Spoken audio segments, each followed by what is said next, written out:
Tonight, I've got 3 allegedly true hospital night shift stories for you. The kind that starts out feeling perfectly normal, routine even, and then turns quietly, inexorably unbearable in ways that burrow under your skin and stay there. These aren't the stories people tell at parties or share casually over coffee.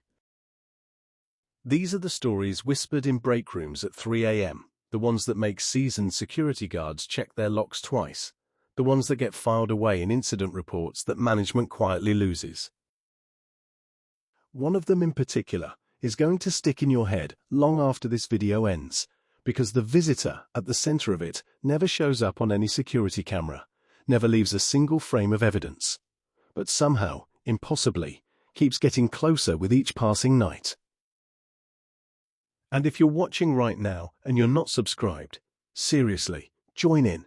Hit that subscribe button, drop a like to feed the algorithm, and turn on the notification bell so you don't miss the next one when it drops. The stories only get darker from here, and you'll want to be there when they do.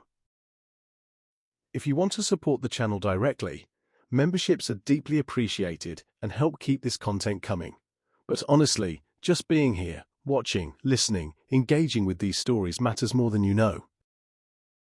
And if you've got your own true experience, your own night shift encounter, your own unexplainable moment that still haunts you, send it in through the link in the description, because the next story we cover might be yours.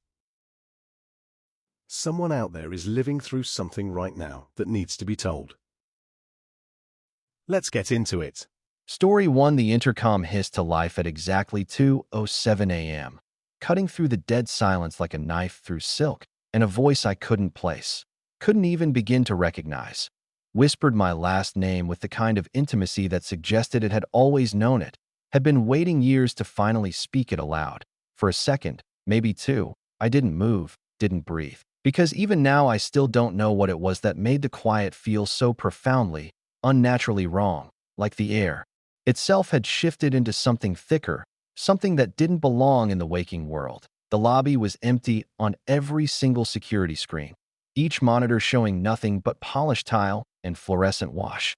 Yet the automatic sliding doors clicked once, sharp and deliberate, like they'd just tried to open for someone who wasn't there. I'm telling you this as a true story. Allegedly true in the way institutions smooth over anything inconvenient, anything that might suggest their walls hold more than patience and paperwork. I worked night security at a hospital, a mid-sized regional facility that had seen better decades. Posted at the front entrance desk where visitors checked in after hours, when the building felt less like a place of healing and more like a mausoleum with working lights. My job was simple on paper, almost laughably so. Print visitor badges, log names in the worn ledger, check IDs with a dying flashlight, answer the intercom when it crackled to life, and keep the master keys organized on their numbered hooks behind the desk. The desk itself sat directly under fluorescent panels that hummed like tired insects trapped behind plastic, casting a sickly glow that made everyone's skin look a little gray, a little dead, even when they were perfectly healthy. The floors were waxed so bright they reflected the ceiling grids above, turning the entire lobby into a dull, disorienting mirror where up and down blurred together in the small hours of the morning. It always smelled the same.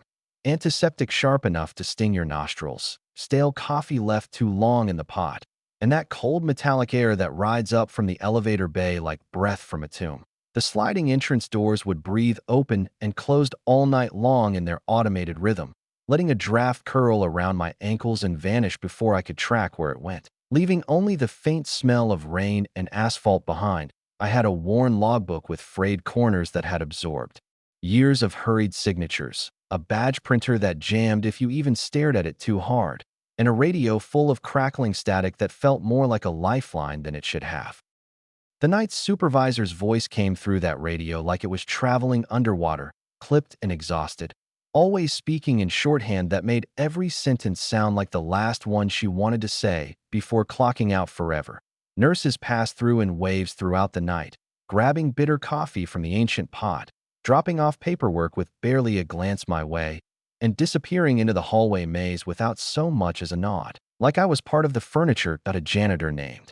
Ray whistled the same 3-note tune every single night, monotonous and rhythmic, like a metronome keeping the building honest, keeping time in a place where time felt suspended. There was one rule everyone repeated like a prayer, like a protective charm. After 2 a.m., absolutely no entry without direct unit authorization from the floor nurse. Period. No exceptions, no matter how polite the request. And there was one hallway nobody joked about. Not really. Not even in the gallows humor way.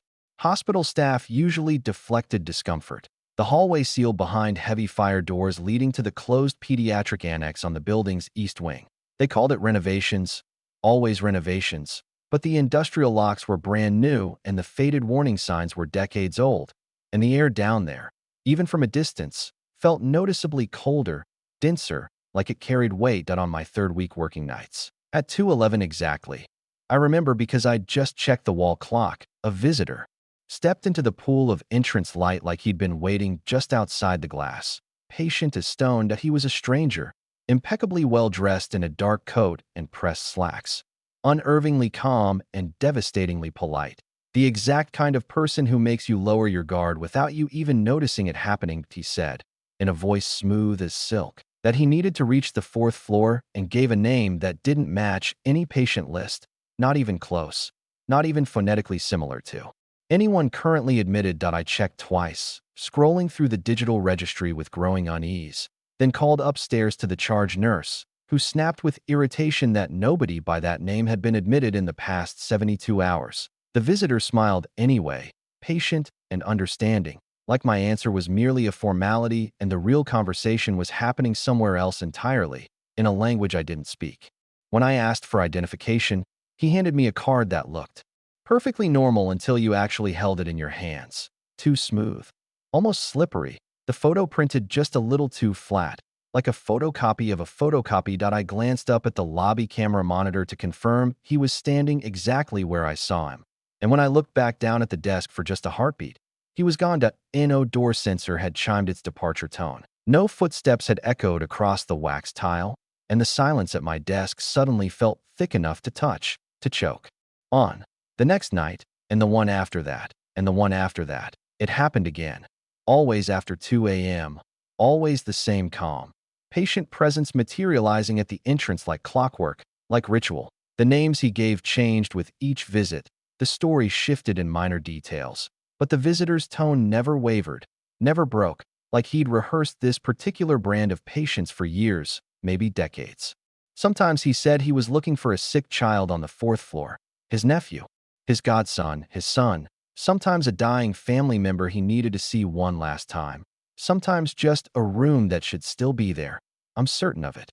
Every single time, without fail, he'd subtly angle the question toward the sealed fire doors at the lobby's edge, casually asking if there was a shortcut, a quicker route through the old annex hallway that nobody used anymore. I'd tell him no, keeping my voice professional and flat, and I'd pull up the camera feeds the way I always did to reassure myself that what I was seeing was real, was recordable. On the main lobby camera, he was there plain as day, standing in that pool of yellow light, hands folded patiently like he had all the time in the world, like time itself been around him. But on the side-angle camera, the one mounted by the entrance that should have caught his reflection perfectly in the glass doors, there was nothing, just empty tile stretching into darkness and my own shadow, alone and small. Whenever I flipped between camera screens, the digital timestamp would stutter for a beat, jumping backward or forward by a second, and my radio would suddenly fill with static that sounded uncomfortably like breathing, like someone exhaling directly into the microphone. I tried desperately to talk myself down, told myself it was sleep deprivation, told myself it was faulty wiring or weird camera angles or monitor glitches, anything that didn't sound completely insane when spoken aloud. But something felt profoundly off in my bones, in my gut, in that primal part of the brain that still remembers when humans were prey, and I kept catching myself listening intently for footsteps that never, ever came. To be practical, to regain some sense of control, I changed monitor layouts, moved my chair to different angles, and started watching the doors directly with my own eyes instead of trusting the unreliable screens. I checked the exterior entrance with my flashlight one night, stepping outside into the cold, and the air hit me like a physical slap, sharp and clean, but no one was there. Just empty pavement and the distant hum of the highway. I printed a visitor badge. Once, late one night, just to test the system, to prove to myself the machinery still worked normally, and the printer spat it out warm. The ink still sharp and WET.IT didn't have a name printed on it. Just not applicable in the name field. And I swear this happened exactly as I'm telling you. And I can't explain it rationally, but my hand started shaking so badly I nearly dropped it. After that night, the visitor started knowing things, small, specific, impossible things that made my stomach drop in. Slow, sickening motion that he said my last name without reading my badge, without seeing any paperwork, said it like he'd used it before in casual conversation, then apologized softly like it was an accidental slip. He mentioned the exact minute I took my break every night, the specific vending machine I used in the staff lounge, the way I kept a bent paperclip taped to the side of the badge printer as a reminder. That's when I started feeling watched, even in the supposedly empty lobby, even when every camera showed nothing but vacant space, and every hallway began to feel like deep woods at midnight, like a back road you'd taken by mistake with no way to turn around. One night, I stepped away from the desk for a short transport call, just a wheelchair run to the third-floor unit, just long enough for my routine to shift, for the pattern to break. When I came back, maybe 8 minutes later, the logbook was lying open to a fresh line that I absolutely hadn't written, the ink still glossy and wet under the harsh desk lamp. The handwriting looked disturbingly close to mine, but not quite right, like someone had been copying it carefully from memory with a perfectly steady hand, mimicking the pressure and slant. Ray, the janitor, stopped whistling mid-note behind me, and I heard him draw a sharp breath as he glanced toward the sealed fire doors, then muttered under his breath, "Don't answer back if you hear it calling from down there." Then he forced a laugh that sounded brittle and false, like he'd said far too much and immediately regretted it. And he walked off quickly, leaving the lobby feeling quieter and emptier than it should have been possible to feel that I cornered an older employee a few days later, a maintenance worker who'd been there since the 80s, and he told me a legend, in a voice that tried desperately to sound casual and failed miserably. He said, lighting a cigarette with shaking hands, that a patient had once died waiting in the lobby years ago. Something about insurance authorization that came too late, and afterward, a polite, well-dressed family member kept showing up at the entrance long after there was nobody left to visit, nobody left to wait for. A few nights later, the fourth-floor unit called again for transport, and I left the desk with my radio popping and crackling static in my ear like an angry wasp.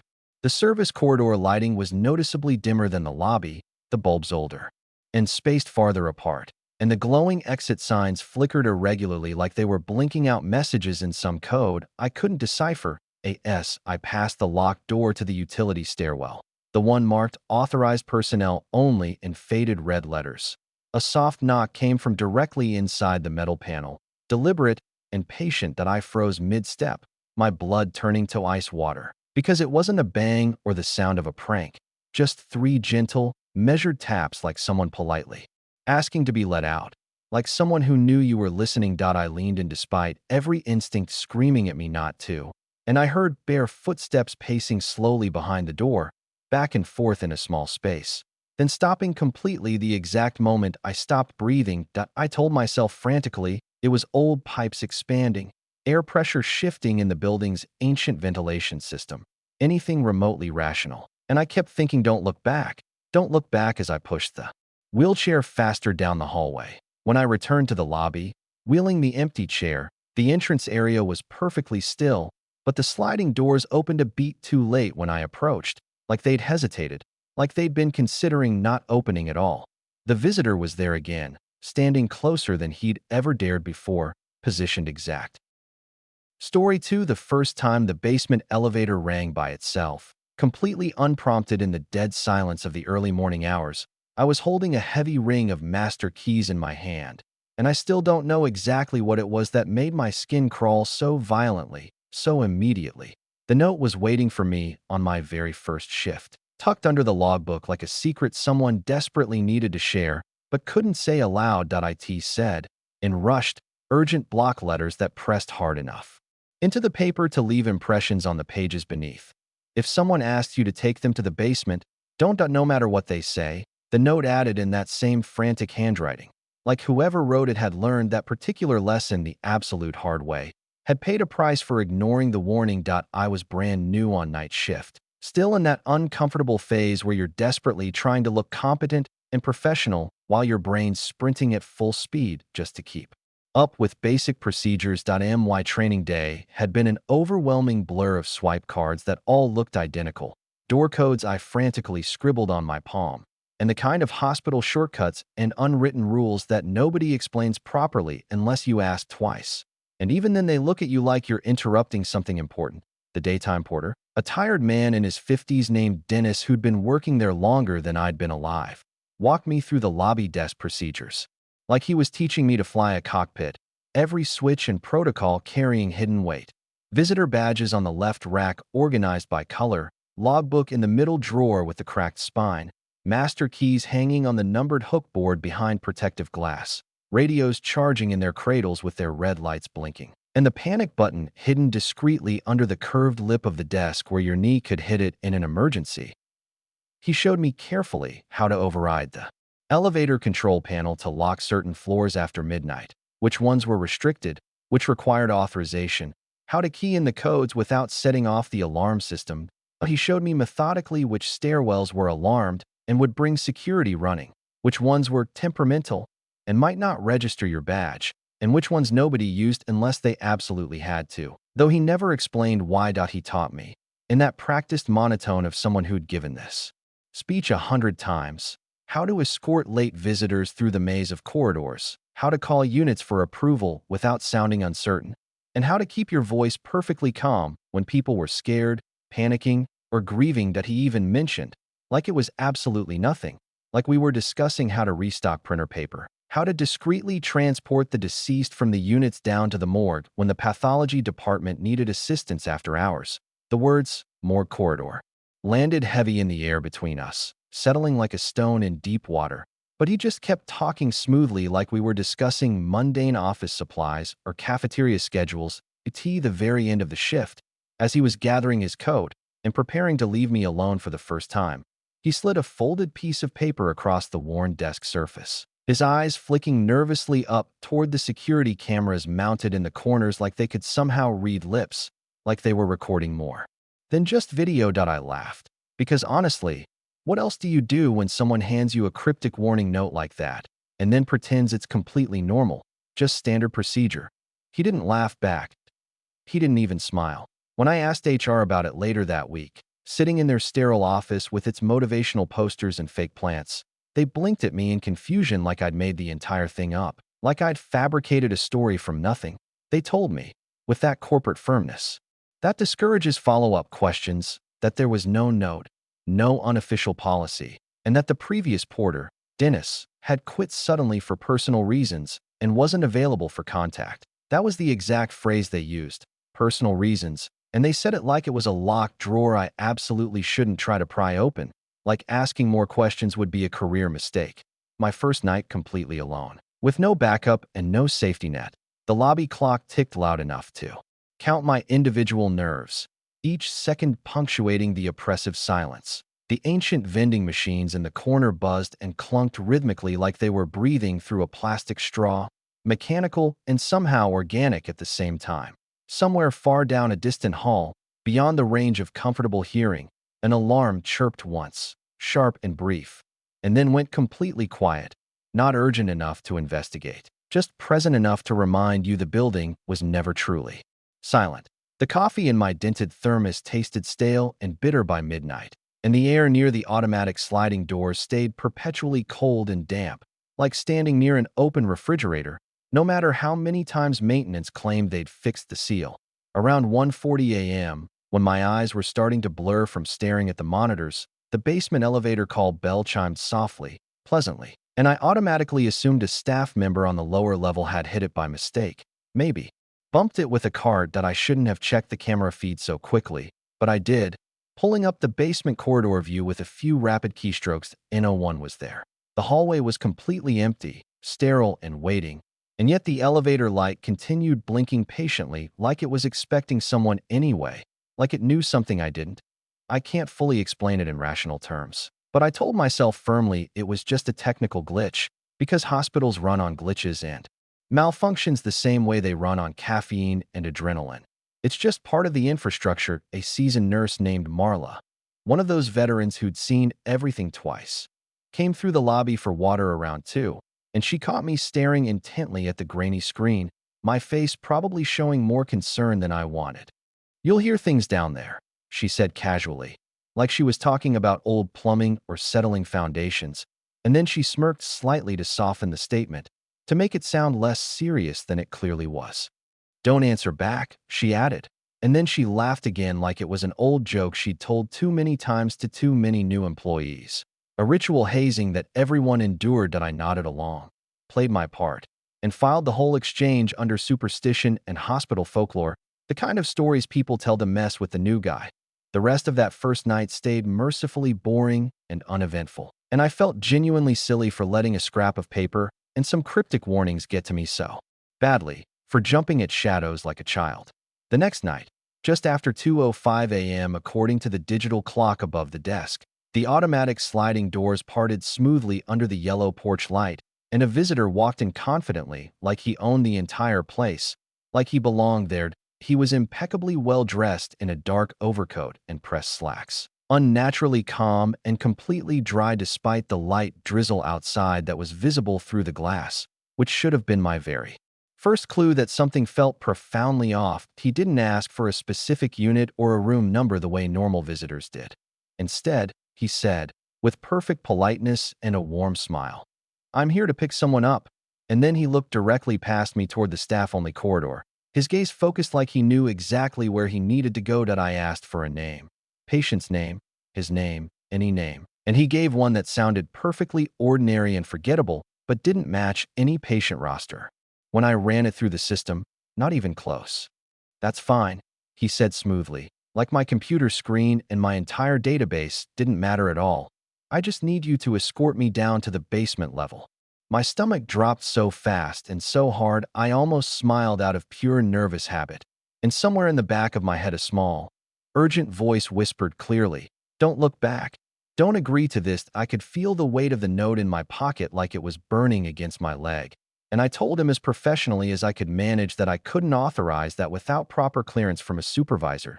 He didn't argue. Not at first, not aggressively. He just tilted his head slightly like he was disappointed in me, and then casually named the service elevator number like he'd ridden it 100 times before, like he knew the building's layout better than I did. He described, in precise and unsettling detail, the badge scanner mounted by the linen storage door and the specific way the basement corridor smelled, like cold metal and damp stone, like earth and rust. That I tried desperately to keep it professional, to follow procedure, and I called the overnight unit supervisor, but the phone rang. On, far too long, echoing in my ear like it was ringing in an empty building. The radio crackled violently with static when I requested a second security guard for backup, and the response that came back was just a dead, hollow hiss like whined through a tunnel. The stranger's smile stayed perfectly gentle, almost sympathetic, like he understood my position and felt sorry for me. "If I don't get downstairs in time," he said quietly, reasonably, "you're going to be the one who has to explain it to them later." Then, as if scripted by fate itself, a code call echoed overhead through the PA system, sharp and distant and urgent, and my training instincts kicked in automatically, like they were hardwired too deeply to ignore. A patient transport request came through on my radio. "Wheelchair needed for imaging, stat, 3rd floor," and I had no choice but to step away from the desk for what I promised myself would be only 2 minutes, just 2 minutes. When I returned, pushing the empty wheelchair back through the lobby, the visitor was standing noticeably closer to my desk, hands folded patiently in front of him like he hadn't moved a single muscle, like he'd been frozen in place waiting for me. I felt intensely watched, so I pulled up the CCTV feeds to ground myself in something objective and recordable. On one camera angle, he was there, crisp as day, standing in perfect focus under the fluorescent lights. On the other angle, the one mounted 10 feet away at a different height, the lobby looked completely empty, the tile stretching vacant and endless like the hospital itself couldn't decide if he existed or not. The basement elevator bell chimed again, right on cue, perfectly timed, even though absolutely nobody had touched the call panel. I was staring right at it. I heard the heavy doors slide open somewhere down the restricted hallway behind the staff corridor. Metal scraping metal, and a cold draft slid into the lobby like an exhaled sigh, like something breathing. The visitor glanced toward the sound, almost eagerly, and for the first time his polite demeanor felt less like courtesy and more like mounting pressure, like a hand slowly tightening around something fragile that I refused again, firmer this time, putting authority in my voice. And his tone shifted subtly from kind and understanding to quietly, deeply disappointed, like I'd failed some test. He started listing my personal routines like reading from a detailed checklist, my exact break time, my preferred radio channel, the unconscious fact that I always tapped the logbook twice before writing in it. A habit I didn't even know I had that I told myself frantically it was just lucky. Guessing, just cold reading. But my hands were sweating against the counter and my heart was hammering against my ribs. The desk phone rang suddenly, shrill in the quiet, from an internal extension line that shouldn't have been active at all during overnight hours. When I answered it, hand shaking slightly, there was only breathing on the other end, slow and patient and deliberate, and then a soft, final click as someone gently hung up that I immediately called downstairs to verify the elevator status, to confirm someone was actually there. And the line rang until I thought my ear would bruise from the pressure of holding the receiver. Someone finally picked up. No words came. Just that same measured breathing, like a person holding a smile in perfect darkness, like something waiting patiently for the right moment. That I slammed the phone down and looked back toward the lobby entrance. The visitor was gone, completely vanished. And that should have been a profound relief, should have let me breathe again. But it absolutely wasn't. The air felt heavier, thicker, wrong. A minute later, maybe less, a staff door alarm chirped its automated warning, and I frantically pulled up the security monitor to see him clearly visible inside a locked corridor, a hallway that required badge access, without any swipe record showing in the system logs. The access control system pinged urgently with an audit warning, a red flag in the digital records, and my screen showed clearly that I had personally authorized basement elevator access at exactly 2:13 a.m. I swear this happened exactly as I'm telling you. And I swear on everything I have that I hadn't even touched the badge reader, hadn't been anywhere near the authorization terminal. The MY supervisor's voice crackled onto the radio, trying to reach me, but it was immediately swallowed by thick static, and the silence that followed hit like deep woods at midnight. Heavy and listening, aware that I followed the protocol anyway, moving on autopilot, grabbed my heavy flashlight from the desk drawer, and moved cautiously into the staff hallway where shadows pooled in the corners like spilled ink, like they were deeper than the walls should allow. The glowing exit signs buzzed with electricity, and the air smelled noticeably damp, like wet wool left forgotten in a gym locker too long. Organic and wrong. Up ahead, maybe 30 feet, the visitor stood perfectly still, but something was off. He was just slightly out of sync with his own footsteps, like the sound was arriving a fraction of a second late, like he wasn't quite connected to the physical world. He didn't threaten me, didn't move aggressively. He just held out his hand calmly, palm up, and said with genuine gentleness, "We can do this the easy way." I backed away fast, instinct overriding training, and slammed the heavy staff door shut with all my weight. And the electronic lock engaged with a heavy metallic click that felt like a promise, like a seal. The next morning, when I filed my incident report with trembling hands and too much coffee, management told me with absolute certainty that the access logs were completely normal, showed nothing unusual, that I must have been mistaken, but a printed transport slip sat prominently on my desk.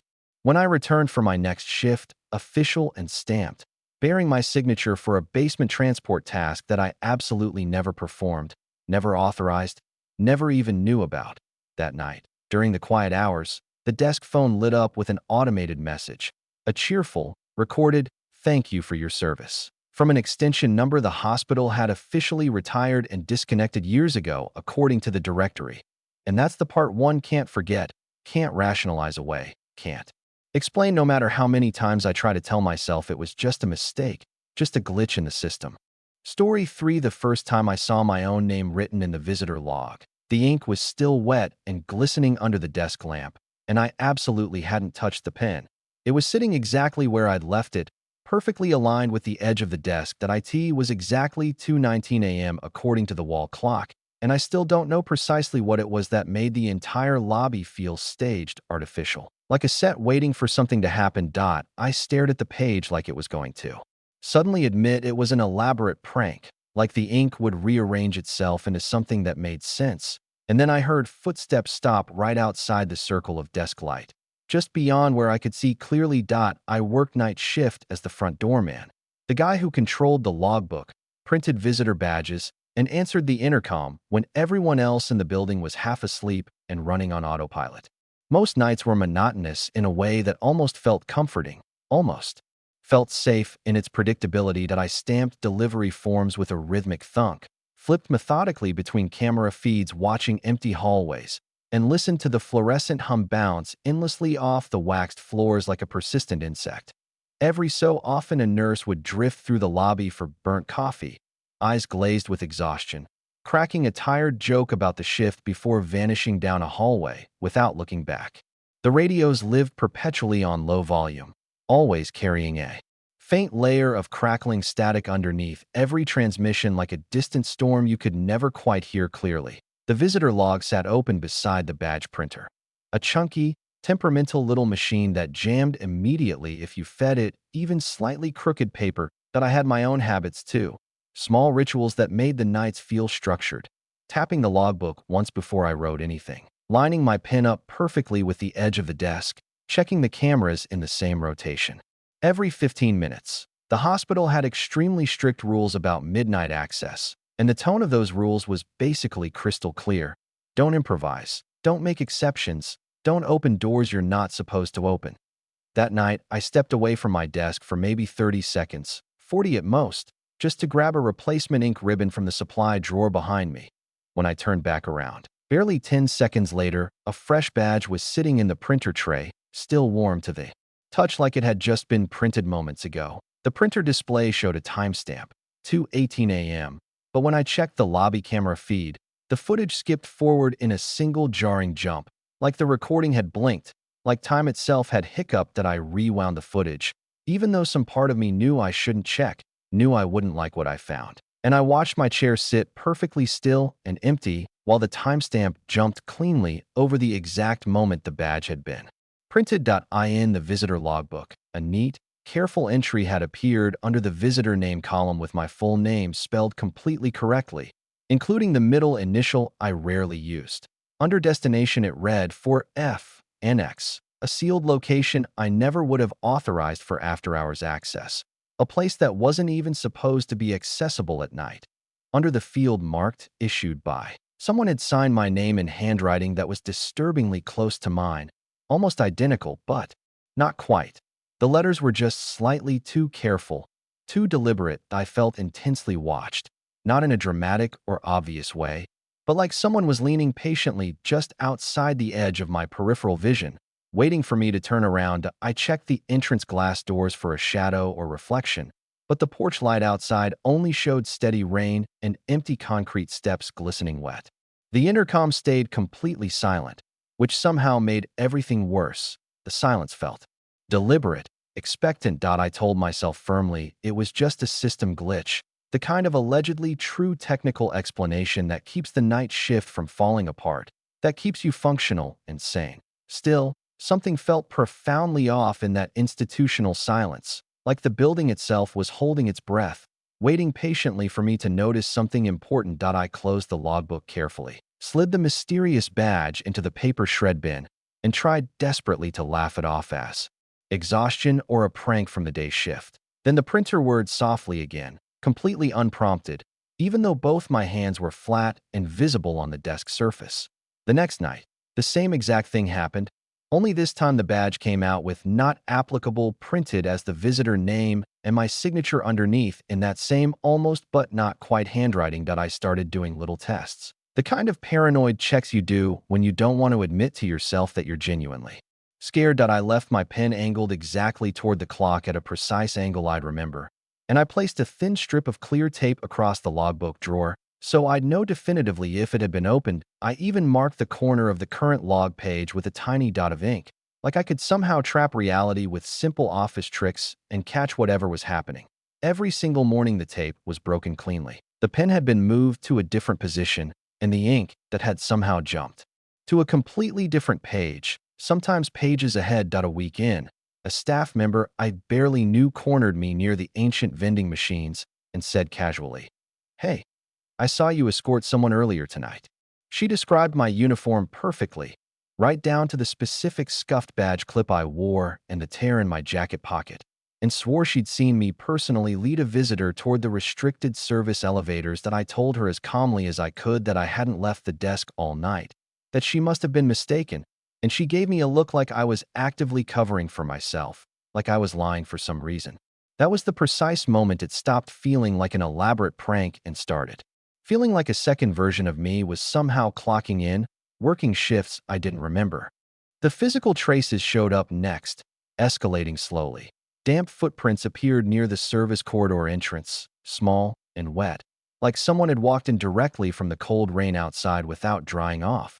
The air by the staff door carried a faint, sharp smell of wet wool, clean and distinct. Totally out of place in a hospital that always smelled like antiseptic and floor wax. One morning, I found a clear smear on the glass entrance door at exact face height, as if someone had leaned very close to watch me work, their breath fogging the glass. The security cameras didn't show any stranger, didn't show anyone approaching the glass, but my gut kept insisting with absolute certainty that someone had been standing there.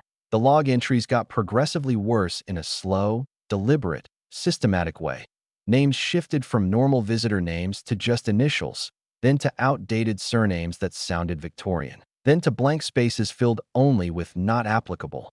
The destination field started listing units and rooms that made absolutely no sense for overnight visitors: storage areas, maintenance closets, sealed wings. One entry listed a specific patient room that had been completely empty days ago after a death, and my own name sat prominently under "issued by," like a stamp of personal guilt that a nurse from that unit called down to the desk, audibly angry, demanding to know why I'd issued a visitor badge for a patient who had died earlier in the week. I could hear the monitor's beeping and hallway noise behind her voice through the phone, and it made the whole surreal thing feel brutally, undeniably real. That I told her desperately that I hadn't issued anything, and she snapped that the badge was in her hand right now with my name clearly printed in the issuer line.